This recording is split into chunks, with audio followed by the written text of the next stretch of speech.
Hey guys, it's Leo, and it's time to talk about episode 8 of TWINKLE PRECURE. This was kind of an Elena-centered episode, and it was the first time the girls got to meet a new planet, meet new friends, and Elena got her first star color pen. That's why I'm wearing yellow today. Anyways, this was the first time they got into space, they traveled around it.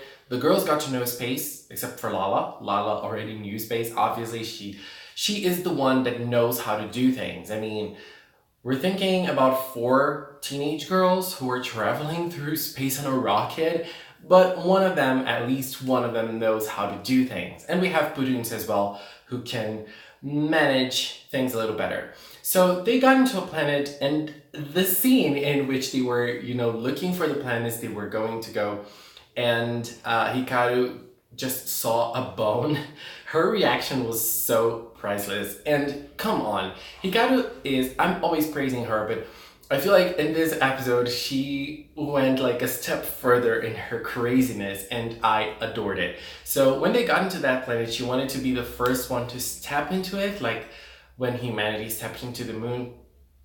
And, well, she did in the most pink cure way possible. I mean, that's such a pink cure way to land on a planet. And when they did, they found the planet really strange. I kind of found the planet very strange as well. I mean, the whole location, the setting of the planet wasn't that nice for me. It felt like a wasteland for the most part, and visually it wasn't that appealing. They could have done something better, but I do understand that they didn't really want to dwell on like creating a great design for a planet that would last only one episode. I don't think they're going to go back to a planet that they visited before, since they're going to visit lots of different places. So I don't know, it felt like a wasteland to me. It felt like a planet that didn't have anything. I don't know if you guys have the same view, but that's how I felt when I was seeing it, But then when the locate people appeared, it was also again a very funny scene. I think that this episode was the best one with the comedy so far. I think, I don't know, but I think that it landed so many jokes with so good time, so much, like the timing was so good, and I just loved it. And so when they appeared, they started counting. They were like, Elena was like, "You're not counting it right." But when they turned around and he kind of just held them, it was so funny. And again, Hikaru, as I said, turned out to be like the craziest. And in this episode, she was even able to take it further. And so I feel like that scene when she was trying to replicate their greetings, it was also a great scene, but I felt like it was even greater when Elena took the front stage and said, "Look, this is how we greet you in our planet, because I am not able to do what you do. We are not able to do that, but here's a way of greeting." And the way she did it, I mean, she's very charismatic. People like her, and she values smiles a lot. And so I feel like she was really able to connect with the dogs really quickly, even better than Hikaru. She was able to totally understand them and totally feel their warmth. Actually, they were able to feel Elena's warmth. But then it went all downhill from there, because they found the star color pen, and at the same time Kapard appeared. Well, let me just make a parenthesis here, because yesterday we were talking about Kapard on Twitter, and now I have a rival in love. I never expected someone to actually like Kapard the way I do, but Nico, you're my love rival now. I mean, we both want Kapard, and it was all very funny. And if you don't follow Nico on social media, you really should, because Nico is an amazing artist. He does such great Precure and Magical Girl fan arts. I mean, you guys, if you don't follow him, you have no idea of the quality of the work he makes. He is amazing. You really should follow him. I'm a very big fan. So yeah, Capard appeared. Capard is amazing. I love his poses so much. I mean, I think that they're trying to create him as someone that's that likes to pose a lot. And while I think that they're trying to paint him as kind of ridiculous, at the same time I feel like he has so much style, you know? And he really believes that he has so much style. I believe in you as well, Capard. You are amazing. And so when Capard appeared, he wanted to take the pen, and there is kind of a lore behind the story of the pen in that planet. And so I felt that this was the most interesting part of the episode. Elena was the only one who tried to get to know the people of that planet. She was the only one that tried to understand them and talk to them, apart from Hikaru, but Hikaru was more in a joke kind of way, and Elena was the one that tried to embrace them and tried to understand them. But when the Star Color Pen appeared, the Star Color Pen for them is a very important item. It's like a legendary thing, and Elena really understood that, but Purunz wanted her to pick it anyway because it's important for the cures, it's important for the security of the galaxy and everything, but the dogs, they don't understand that. They didn't even explain to them. And so when Capard appeared, Capard wanted to get the Star Color Pen, and the way the dogs saw that was that the cures and the Capard and the cures and the villains were the same. They acted the same way. They all wanted to take something that's very important to them. And well, the cures, they have a reason for that. And I mean, the villains also have a reason, but you know, the reason behind the cures wanting to get the pens is a good reason. But at the same time, they didn't explain that to the dogs. So for them, they would be the same. They're the villains as well. So I feel like the way Elena chose not to get the Star Color Pen was really indicative of her own ability to see things and to understand people around her. And that's why this was kind of like an Elena-centered episode. We were able to understand the way she thinks a little better, and we were able to see the world through her lenses a little bit, because now we see Elena is someone who is very thoughtful of others, and the most important thing for her is the smiles of people that are around her. And that's probably because she has a very big family, she has to take care of them, and she understands the importance of the collectiveness. And so that's something that she is very keen on. That's why she was able to understand the dogs, and that's why she was able to understand why they saw the cures as villains as well. But when Capard appeared, obviously the cures started fighting.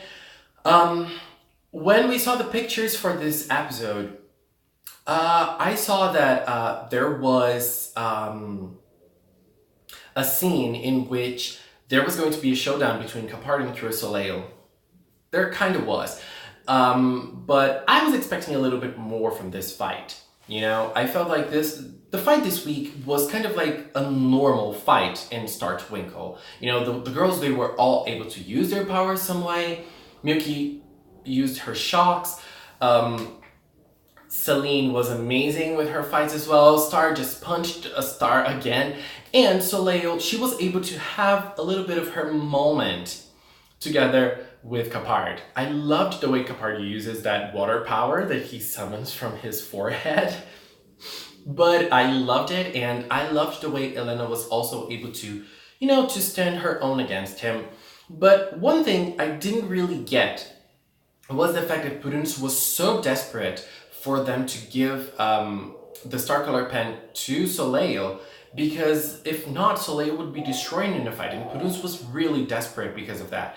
And to be honest, Soleil was being able to hold her own in her fight against Capard. You know, there was no indicative at all that Capard would win that fight if Soleil didn't get the pen. I mean, they were equals in that fight.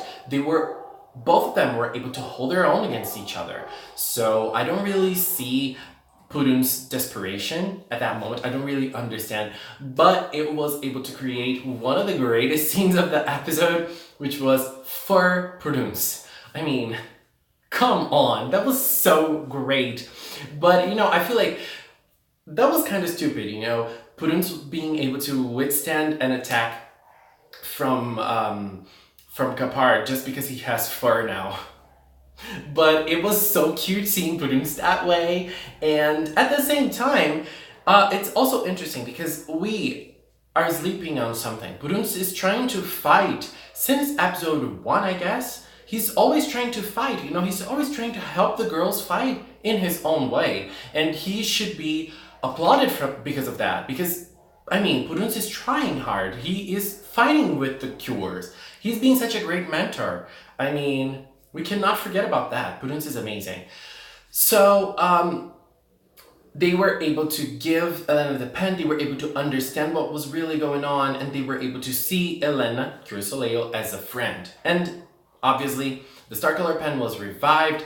The Libra Star Color pen is revived now. Cure Lemonade is now in the house, and Elena was able to give the most amazing Soleil shoot so far. It was so powerful, it was so nice, and it was also very nice that Kapard flew away, just like Team Rocket in Pokemon. So yeah, Soleil was pretty strong, and it was really nice that Soleil was able to connect with the dogs. I think that it's going to be one of Elena's abilities, to connect with the dogs. And then we had the same problem as we always have with the revival of the princesses. The scenes are very stale, but at least this time the Libra princess was able to deliver a great scene for us with Pudun's. That was so funny. I laughed out loud when I watched that scene because it was really nice. Well, I feel like that was the episode, and now 3 Star Color pens are collected. Next episode, we're going to have a Madoka-centered episode, and we're going to find the 4th Star Color pen already. Things are getting very fast. One thing I want to say is that I feel like this is going to be considered an Elena episode. Unfortunately, I have a problem with it because next week we're going to have a Madoka episode, and by the preview, we can really see that this is really going to be a Madoka episode. It's really going to be centered on her. It's really going to be focused on her drama, her story. And in this Elena episode, yes, we were able to see her a little bit more. We were able to understand her personality. We were able to connect with her more. But I don't feel like she was the center of the story, of the whole storyline. So I feel like we're missing something. And another bad point of this episode was that Lala, she was non-existent most of the time. They forgot about her. I feel like Madoka, she had a small participation, but she still participated more. And it was nice seeing Madoka and Lala together. I think they're connecting more in this episode. We were able to see them, connecting and interacting more with only the 2 of them. But I feel like Lala didn't have any screen time at all. This is a problem. They should try to find small spaces in episodes for them to put every single one of them, to show a little bit more of their personalities. I feel like the only time Lala was able to shine in this episode was that Pudun's scene right at the last moment of the episode in which Pudun's was with Fur, and then she looked at him, and she had a reaction. That was the only time. We should have a little bit of special moment for every single one of them. We have only 4 characters. Kira Kira was able to do it with 6. And, well, we know that the team is getting bigger half season. So, 5 girls. Come on, we need space for everybody in every episode. They can do it. So yeah, I think this was a fine episode. I liked the Elena focus, the little Elena focus we had. Elena's very powerful now with the Libra pen. She can give an amazing kick now. Next week, Madoka is going to have her own star pen as well. I think it's going to be very interesting. I1 is going to be back in action again. And, well, I'm just very curious. I just hope that next Elena episode is going to be more centered in Elena herself. We need something like that for her. Anyways, guys, that was my view on episode 8 of Star TWINKLE PRECURE. Please leave a comment with your opinions, and we'll keep our talk in the comment box below. Thank you so much for watching, and until next time, bye bye!